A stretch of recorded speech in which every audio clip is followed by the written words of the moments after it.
మీరు ఏ సమస్య మీద ఇక్కడికి వచ్చారు? అమ్మ పల్లె కనకవల్లి. నాకు రేషన్ ఇచ్చినా కానీ మరి పెన్షన్ ఇచ్చినా కానీ ఏ సమస్యకి వెళ్ళినా కానీ నాకు తమ్ము పడదండి. ప్రతి విషయానికి అడ్డంకుగా వాళ్ళు నాకు ఇవ్వటం లేదు. రేషన్ రాదంటున్నారు, తమ్ము అయిపోతే రేషన్ రాదంటున్నారు సార్. ఇదిగండి రేషన్ కార్డు ఉంది కానీ తమ్ము పట్టలేదు సార్. నా హ్యాండ్స్ సార్ లేదండి, నేను బలహీనరాల్ని, మరి నేను పేషెంట్ని, నా హ్యాండ్స్ లేవు, 2 హ్యాండ్స్. మరి నాకు దయచేసి మీరు ఏ విషయంలో చేతులు వేళ్ళు సరిగ్గా లేవు సార్, ఫింగర్స్ సరిగ్గా లేవండి. నేను మరి ప్రతిదానికి పెన్షన్ తీసుకోవాలన్నా తమ్మేయమంటారు. ఐ మిషన్లు అంటే ఐ మిషన్లో మా దగ్గర ఉండవమ్మ, పోయి చెప్పుకో, పోయి తెచ్చుకో, అక్కడికి పో ఇక్కడికి పో అంటున్నారు సార్. మరి నేను బలహీనరాల్ని, మరి మా సమస్యలను ఎలా తీరుస్తారో తీరవండి.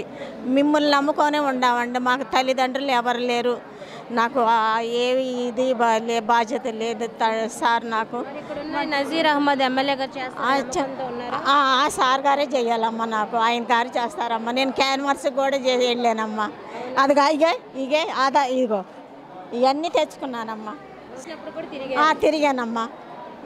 నమ్మకంతో వచ్చాను. ఆయన గారు చెయ్యాలి, నాకు తప్పకుండా చేస్తారమ్మా, ఆ నమ్మకం ఉంది.